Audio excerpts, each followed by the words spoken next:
에베소 4장 17절입니다.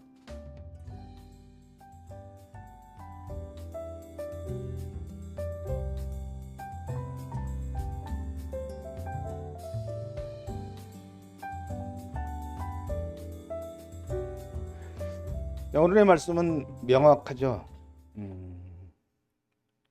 배경이 옛사람과 새사람입니다. 그래서 오늘 주제는 옛사람을 벗어버리라. 아마 많이 들었을 거예요. 어려운가요, 그게? 우리가 옷 벗듯이 벗으면 굉장히 쉽잖아요. 그죠? 근데 아마 어렵게 생각하는 게 대부분일 겁니다, 아마. 옛사람을 벗어버리면. 그러면 옛사람을 벗어버리면 어떤 현상이 나올까요? 만약에 우리가 우리의 삶 속에서 신앙생활에서 옛사람을 벗어버렸을 때 나타나는 현상이 뭘까요? 우린 그걸 알아야 되겠죠? 만약에 그럼 정말로 벗어버리면 어떻게 되겠느냐? 어떻게 하면 벗을 거냐? 오늘의 해답이죠. 어떻게 하면 벗을 거냐? 벗어버리면 어떻게 되느냐? 거기다 관심을 갖고 오늘 말씀을 보도록 하겠습니다. 그래서 옛사람을 벗어버리라는 이 주제, 많이 듣던 말이잖아요. 어쩌면 쉽게 들립니다. 어떻게? 옷 벗는 것처럼 쉽게 들릴 수도 있고, 어쩌면 매우 어렵게 들릴 수도 있어요. 애매할 수도 있어요. 왜? 눈에 안 보이잖아요. 옷은 눈에 보여서 쉽게 벗겠는데, 옛사람은 눈에 보이지 않고 잡히질 않는단 말이에요. 그래서 오늘 말씀을 잘 상고하고, 봄으로써, 생각해 봄으로써, 결코 옛사람을 벗는 게 어려운 일이 아니다라는 결론을 얻어야 됩니다. 모두가. 그렇게 되면 성공할 수 있어요. 그래서 우선 거듭난 성도가 신앙생활을 하면서 옛사람을 벗어버리는 믿음의 삶이 만약 실현된다면 어떤 현상이 나타날까가 상당히 중요하죠. 내가 저 안에 들어가면 하늘나라에 가면 어떻게 살까를 아는 것처럼. 그래서 오늘 말씀의 주제는 결코 교리와 지식이 아니란 얘기입니다. 성도들의 삶에서 실현될 수 있는 말씀이다. 현실성 있는 말씀이다. 실천이 가능하다는 것입니다. 그냥 이론적으로만 우린 옛사람을 벗어버려야 돼. 여기에 머물러서는 안 된다는 것입니다. 그래서 옛사람을 벗어버린다고 하는 참된 의미는 뭐냐면 옛사람의 지배를 벗어버린다. 지배. 그렇기 때문에 생각하면 쉬울 거예요. 벗을 수는 없잖아요, 옛사람을. 근데 이 의미는 옛사람이 나를 지배하는 그 지배력에서 벗어나는 거다. 그렇게 생각하면 좀 쉬울 거예요. 그럼 옛사람을 벗어버린 그리스도인의 영적인 상태는 어떤 것인가? 만약 어떤 성도가 옛사람을 벗어버렸어요. 그럼 어떤 현상이 나올까요? 일단 세상적이고 육신적인 것에서 오는 부정적이고 불안정한 모습들이 사라집니다. 모든 부정적인 것들, 불안정한 갈등의 요소들이 사라진다. 옛사람을 벗어버리면. 왜? 다 그것이 옛사람으로부터 오는 것이기 때문에. 이것을 좀 더 상세하게 표현한다면 근심, 걱정, 염려가 사라진다. 옛사람을 벗어버리면 근심, 걱정, 염려가 사라진다. 결국 그런 것들은 옛사람에게서 오는 거란 얘기입니다. 또 자신의 부족한 것들로 애달파하지 않는다. 나는 이게 부족하고 이게 없고 돈이 없고 그런 것이 없어져요. 그리고 주어진 상황에 만족합니다. 비록 포도나무에 포도가 없을지라도 외양간에 소가 없을지라도 나는 오직 하나님으로 만족하는 그 만족함이 밀려옵니다. 옛사람 벗어버리면. 그리고 모든 일에 있어서 긍정적인 사람이 돼요. 옛사람 벗어버리면. 우리 눈앞에 보이는 것들은 아름다운 것들이 보여요. 내 마음이 새 사람으로 입혀지면 아름답게 보입니다. 그리고 소망이 있고 그래서 결국 내 마음의 심령이 밝아집니다. 자신감이 있고 그래서 결과적으로 옛사람을 벗어버리면 한마디로 딱 함축되는 말씀이 서신서에 많이 나오죠. 어떤 모습?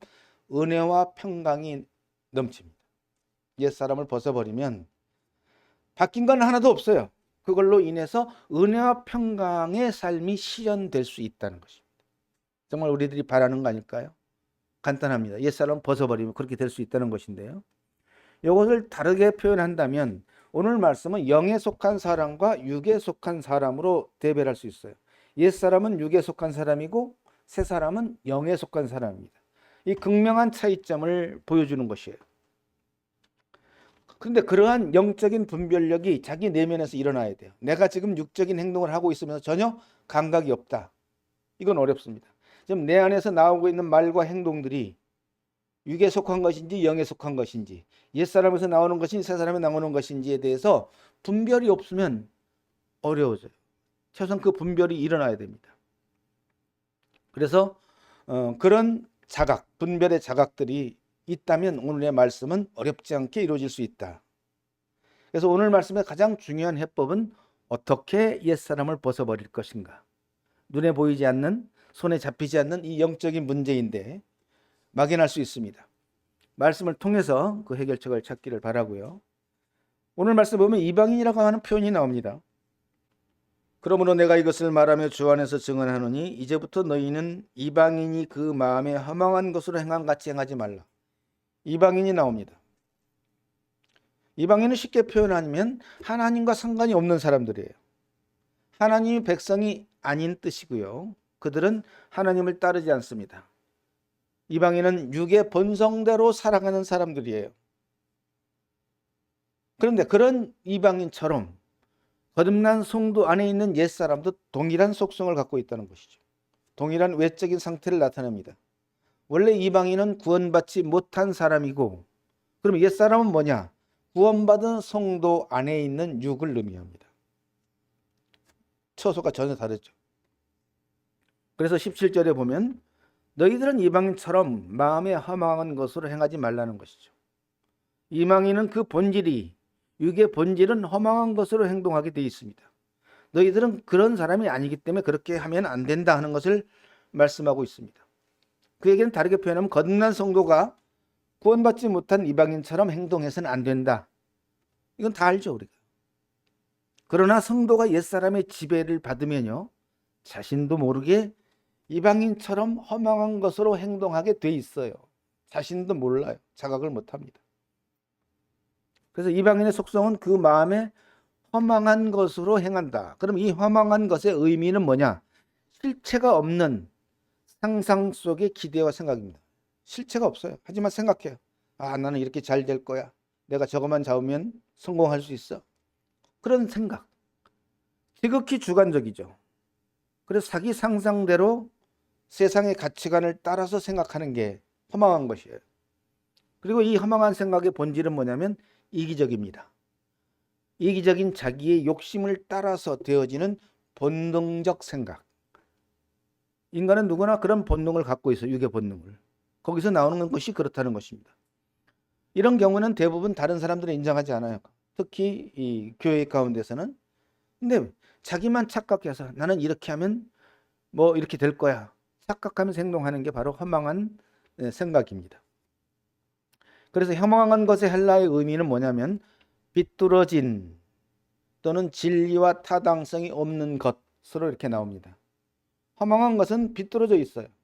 그럴듯해 보이지만 다른 길로 가게 돼 있고, 그 허망한 것은 진리와 타당성이 없다는 것입니다. 그러면 거듭난 그리스도인은 그걸 먼저 구별해야 되겠죠. 구별해서 피해야 될 생각이라고 하는 것입니다. 그래서 옛사람의 육신적 생각으로 마땅히 그런 것들은 올라오더라도, 그런 생각이 올라오더라도 부인되어야 하는 생각이다. 그래서 하나님께서는 자신의 백성들에게 너희는 이방인과 같이 행하지 말라 말씀하시는 것은, 성도가 따라야 될 길은 진리의 길이고, 또 이방인과 반대되는 이방인처럼 부패하고 타락한 것을 쫓아가는 자가 아니라는 얘기죠. 그럼 결국 그것과 대비되는 새 사람으로 살아가는 그리스도인은 무엇이냐? 육에서 나오는 마음에 허망한 것으로 행동하지 않는다. 오직 하나님의 말씀을 따라서, 하나님의 성품을 따라서 행동하는 것입니다.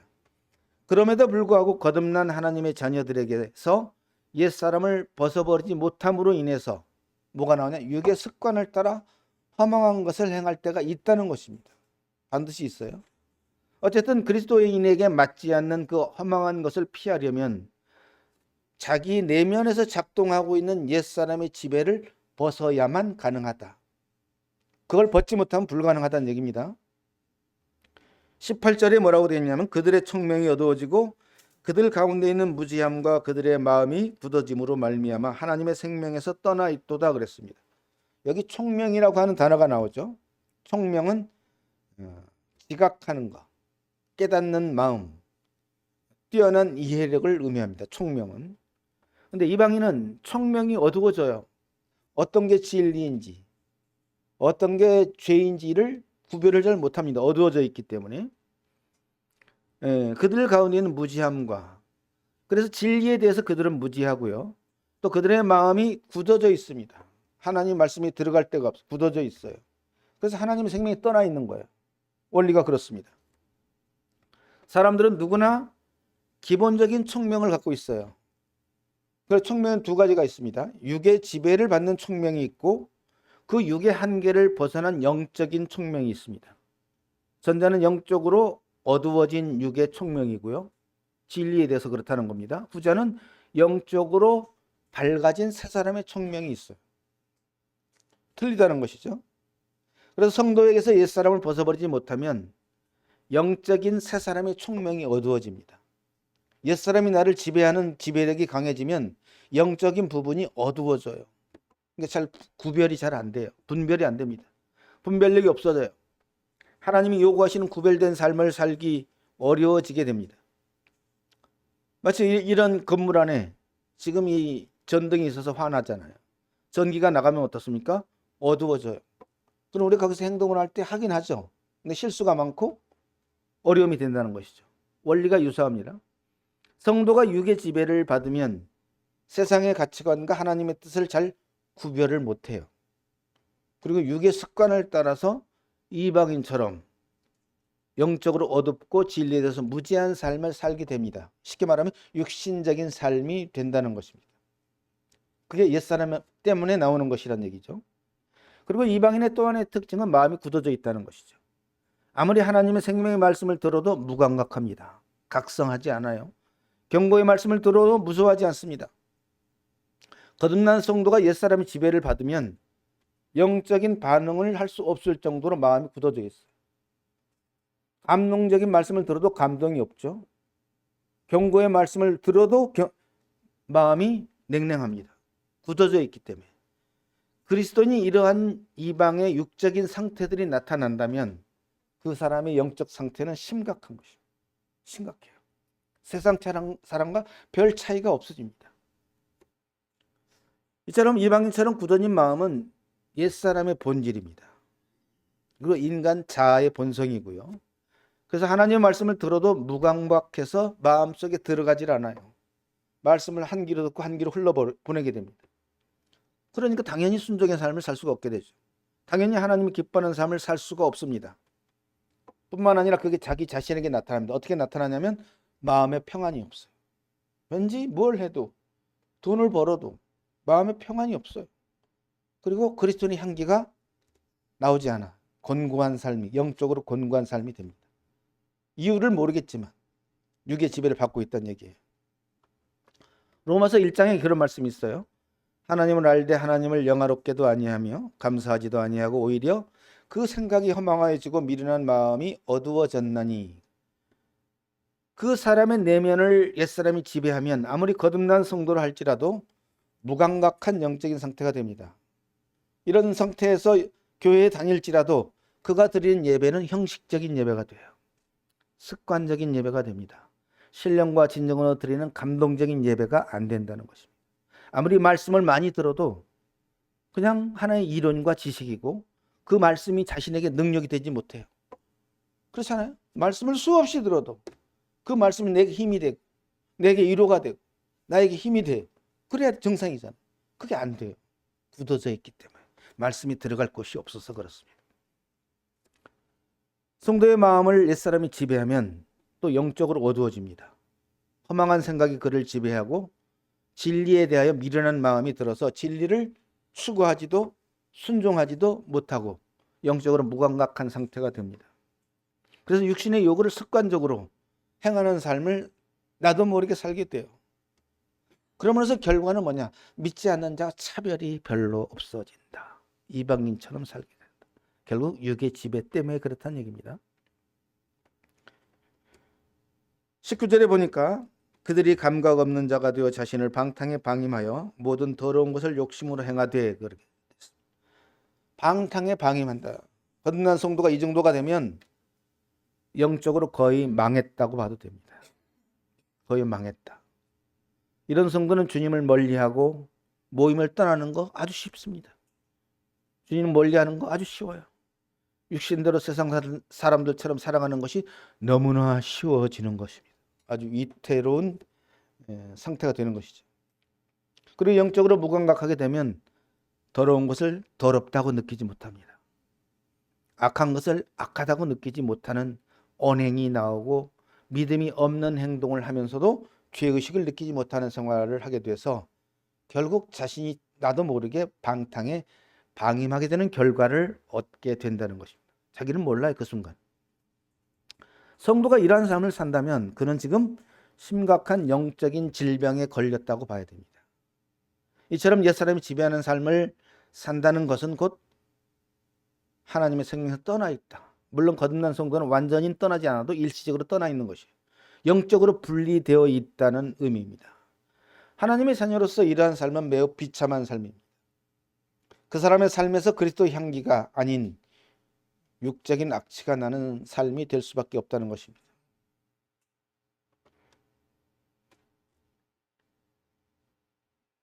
이 10절에 오직 너희는 그리스도를 그같이 배우지 아니하였느니라. 진리가 예수 안에 있는 것 같이 너희가 참으로 그에게서 듣고 또한 그 안에서 가르침을 받았을진데 너희는 유혹의 욕심을 따라 썩어져가는 구습을 따르는 옛사람을 벗어버리고 오직 너희의 심령이 새롭게 되어 하나님을 따라 의와 진리의 거룩함으로 지으심을 받은 새 사람을 입으라 그랬습니다. 자, 이제 해결책. 어떻게 하면 나를 이처럼 어렵게 만드는 영적으로 거의 망하게 하는 그런 상태에서 벗어날 수 있을까? 결론은 여기 정확히 나와 있습니다. 새 사람을 입으랍니다. 새 사람을 입음으로 인해서 옛 사람을 벗어버릴 수 있다. 그 아까 지배라고 그랬죠. 옛 사람의 지배를 벗어버릴 수가 있다. 새 사람의 지배를 받음으로. 지배로 표현하면 아주 쉬워집니다. 우리들의 가장 큰 관심은 어떻게 하면 옛 사람을 벗어버리는 삶을 살 수 있을까이죠. 그 해법은 바로 옛 사람이 어떻게 노력해서 개선해서 되는 게 아니라는 얘기입니다.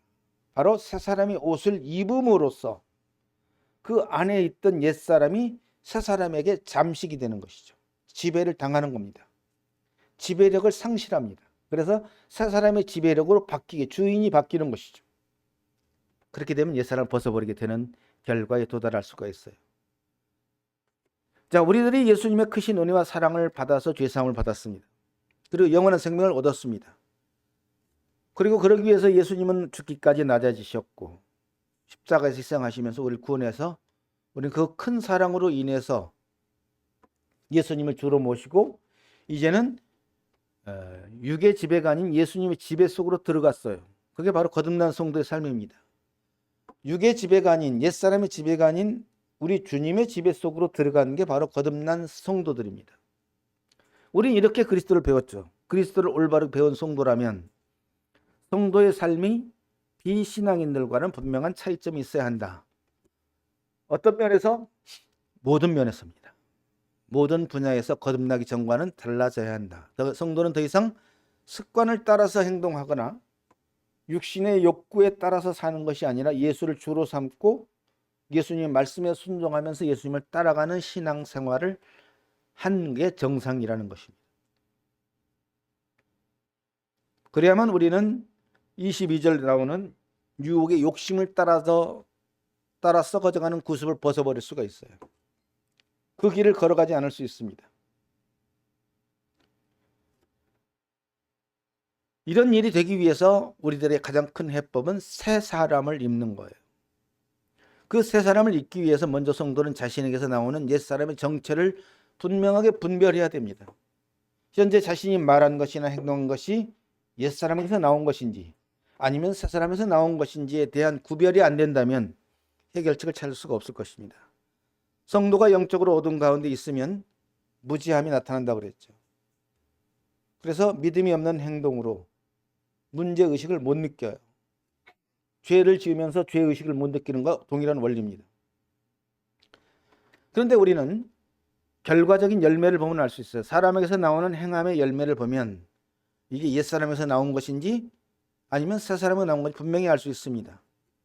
자신이 유혹의 욕심을 통제하지 못하고 따라가고 있다면, 구원받기 이전의 육적인 습관들을 따라가고 있다면 바로 지금 그 사람은 옛사람이 지배하고 있다는 얘기입니다.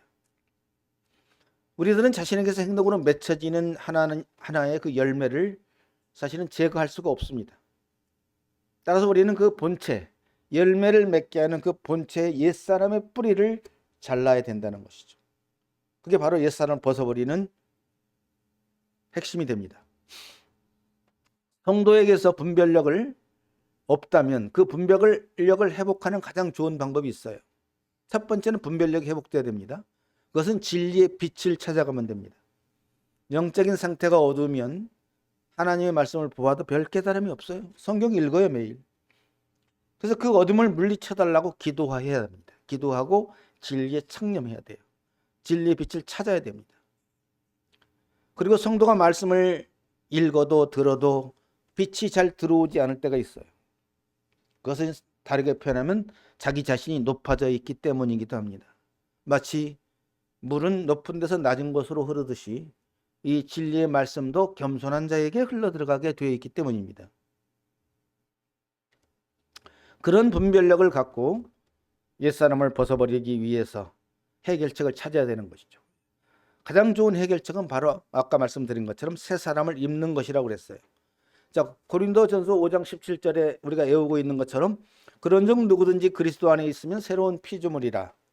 이전 것은 지나갔으니 보라 새 것이 되었도다. 이미 새 사람은 거기서부터 시작했습니다. 새 사람을 입는 것도 매우 간단하고 쉽죠. 바로 이 말씀 하나로 가능합니다. 거듭난 이후로 옛 사람을 벗어버리고 새 사람을 입을 수 있는 건 이 말씀 하나로 돼요. 그런즉 누구든지 그리스도 안에 있으면 새로운 피조물이라. 이전 것은 지나갔으니 보라 새 것이 되었도다. 이 말씀에 눈이 떠진다면, 이 말씀에 깨달음이 온다면 말씀 하나로 해결할 수가 있습니다. 그래서 우리가 그게 만약 안 된다면 이 말씀을 자신에게 선포해야 돼요. 반복해서 선포하고 이 말씀을 자신의 것으로 소유하면 그 순간 그는 새 사람을 입게 됩니다. 회복된다는 의미입니다. 그 이후에는 옛사람이 보이지 않습니다. 물론 이게 영적인 상태에 따라서 반복될 수는 있지만 우리는 해법을 갖고 있다는 것입니다. 그래서 성도가 새 사람을 입는 순간 그 사람은 심령이 새롭게 됩니다. 이 말은 곧 자신의 내면을 새 사람이 지배한다는 얘기입니다. 새 사람이 성도의 마음을 지배하는 순간 옛사람은 나올 구멍이 없어요. 그 지배력은 상실하게 됩니다. 그때부터는 의와 진리의 거룩함으로 하나님을 따르기가 쉬워져요. 은혜와 평강이 넘치는 삶이 될 수 있습니다. 아니, 되어진다고 말할 수도 있습니다. 그리고 성도가 그리스도 안에 있다고 하는 그 의미는 바로 그리스도를 자신의 주인으로 모시고 그 주인의 그리스도의 지배를 받는다는 의미예요. 그리스도 안에 있으면 그 얘기는 그리스도를 나의 주인으로 모셨고 나는 그리스도의 지배를 따른다고 하는 의미입니다. 사람 편에서는 그리스도를 따르며 순종하는 삶을 산다는 의미이기도 하죠. 그러면 역으로 말하면 옛사람으로 살아간다고 하는 것은 그리스도의 밖에 있다는 얘기예요. 하나님을 따르지 않고 있다는 얘기가 됩니다. 결과적으로. 그래서 성도가 그리스도 안에 있기 위해서는 반드시 새 사람을 입어야만 한다. 즉 성도가 옛사람을 벗지 않고서는 그리스도 안에 거할 수가 없다. 주와 동행할 수가 없다는 얘기예요. 왜? 옛사람이 지배하기 때문에. 그리고 새로운 피조물이라는 신분 자체가 그리스도 안에 있어요. 그리스도 안에 있다는 얘기는 옛사람이 지배해서 벗어났다는 의미이기도 합니다. 그래서 오늘 말씀을 정론하면 성도가 옛사람을 벗어버릴 수 있는 가장 좋은 해결책이 있다. 그것은 바로 새 사람을 입는 것이고 성도가 새 사람의 위치에서 그리스도의 지배를 받는 것이다. 물론 말씀을 따라서 노력이 아닌 믿음으로 되어지는 것이고 새로운 피조물의 신분을 회복하는 것이라고 말씀드렸습니다. 대부분의 성도들이 자신의 연약함을 호소합니다. 자신의 연약함을 인정하면서 이 문제를 해결하고자 하는 강력한 믿음을 추구하지 않는 게 문제예요. 자기가 연약하면 할 수 없으면 해결을 찾아서 나가야 되잖아요. 그걸 잘 하지 않는다는 것입니다. 그러면서 자포자기하는 거죠. 나는 연약해. 그래서는 안 된다는 것이죠. 그러면 그 해결하는 방법은 뭐냐? 내가 할 수 없는 연약한 자신을 부인하는 것입니다. 나는 할 수 없어. 나는 연약해. 말하고 있는 그 자신을 부인하라는 거예요. 그게 다른 말로 말하면 자기 십자가를 지는 것이에요. 많은 성도들이 자기 십자가를 오해하기도 합니다. 마치 십자가가 고난의 길을 가는 것처럼, 고난을 선택하는 것처럼. 아닙니다. 자기 십자가는 내가 주와 함께 죽었다는 것입니다. 내가 그리스도와 함께 십자가에 죽었다는 사실을 인정하는 것이에요. 그게 십자가를 지는 것입니다. 제 십자가. 아무든지 나를 따라오려거든 날마다 자기를 부인하고 제 십자가를 지고 나를 쫓을 것이니라. 그 얘기예요. 그래서 진정으로 십자가를 지는 것은 어떤 거냐? 그리스도와 함께 십자가에 못 박혔다는 사실을 인정하는 것이에요. 받아들이는 것입니다. 그것은 곧 옛사람의 종말을 의미합니다. 그 십자가의 죽음 이후에 새 생명은 역사예요. 예수님도 그랬잖아요. 십자가 죽은 다음에 부활의 생명이 찾아온 것처럼 우리도 원리는 똑같습니다. 십자가가 먼저 와야 돼요. 그래서 우리는 자신이 십자가에서 예수와 함께 죽었다고 여기는 믿음, 실제는 안 그랬잖아. 그렇게 여기는 믿음이 로마서처럼 중요하다는 것입니다. 그래서 성도가 새 사람을 입는 것은 자신의 내면에서 새 사람의 옷을 찾아 입는 것이라고 말할 수 있죠. 이미 우리가 거듭나는 순간 예수님은 우리 마음속에 찾아오셔서 성전을 삼으셨습니다. 너희가 하나님의 성전인 것과 하나님의 성령이 너희 안에 계시는 것을 알지 못하느냐? 그 상태를 회복하는 것입니다. 그걸 새롭게 각성하고 발견하는, 나는 이미 성전에 삼으셨네, 내 안에 계시네. 그걸 믿음으로 회복하면 되는 거예요. 고린도전서 2장 이런 말씀이 있어요. 우리가 세상의 영을 받지 아니하고 오직 하나님께로부터 온 영을 받았으니 이는 우리로 하여금 하나님께서 우리에게 은혜로 주신 것들을 알게 하려 하심이라. 영이 달라요. 우리는 세상의 영을 받지 않았습니다. 옛사람은 세상의 영과 연결이 되어 있죠. 우리는 하나님으로부터 온 영을 받았어요. 그래서 성도가 옛사람을 벗어버리지 않으면 세상의 영의 지배를 받게 되어 있어요. 아무리 소속이 하나님이라도. 성도가 새 사람을 입으면 그 얘기는 하나님의 영의 지배를 받는다는 얘기예요. 하나님의 영의 지배를 받는다. 그러면 내 힘이 아니야. 내 노력이 아니라 하나님 힘으로 되어지는 것이죠. 그렇게 되는 것이에요. 이미 거듭난 성도는요, 거듭나는 순간 옛사람의 지배를 벗어버린 사람이에요. 이미 거듭났을 때 옛사람의 지배를 벗어버렸어요. 그 믿음이 중요합니다. 또한 새 사람으로서 주님의 지배를 받는 사람으로 사는 것이, 그게 신앙생활이에요. 옛사람의 지배를 받으면서 신앙생활이 아닙니다. 그 사는 거. 새 사람의 지배를 받고 하나님의 영의 지배를 받아서 하나님 영으로 사는 것이 참된 신앙생활입니다. 그래서 이건 필수적이죠. 우리가 어떤 좀 더 잘 살기 위해서 옛사람 벗는 게 아니에요. 우리의 구원받은 새로운 신분을 회복하는 것입니다. 비록 또다시 우리가 옛사람의 지배를 받는다고 하더라도, 반복된다면 우리에게는 해법이 있어요. 말씀을 통해서 자기를 부인하고 오직 믿음으로 새 사람을 입으면 됩니다. 그게 해법입니다. 기도하겠습니다.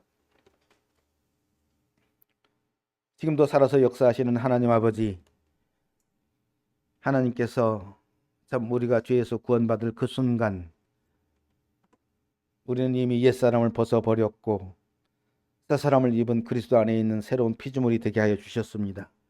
그럼에도 불구하고 우리가 살아가는 과정 속에서 오직 믿음으로 행하지 못함으로 인해서 옛사람의 그 습관을 따라 행할 때 참 우리가 영적으로 무지해지고 참 둔감해져서 참 육신대로 살 때가 가끔 있습니다. 하나님, 오늘 말씀을 통해서 우리가 들은 것처럼 참 우리가 옛사람을 벗어버린다면 오직 우리의 삶에 은혜와 평강이 있다고 하는 사실을 알게 되었고, 그렇다면 참으로 부족할 것이 없고 하나님 한 분으로 만족하는 삶을 살 수 있다고 저희들 배웠습니다. 하나님, 참 우리들의 삶에서 우리를 어렵게 하고 힘들게 하는 그 옛사람을 벗어버릴 수 있도록 우리 모든 성도님들 축복해 주시고 오직 믿음으로, 자기의 노력이나 개선이 아닌 하나님의 말씀 믿는 믿음으로 늘 새 사람을 입은 하나님의 평강을 참 누릴 수 있는 그런 성도들이 될 수 있도록 축복해 주시길 원합니다. 우리 주 예수님의 이름으로 기도드립니다. 아멘.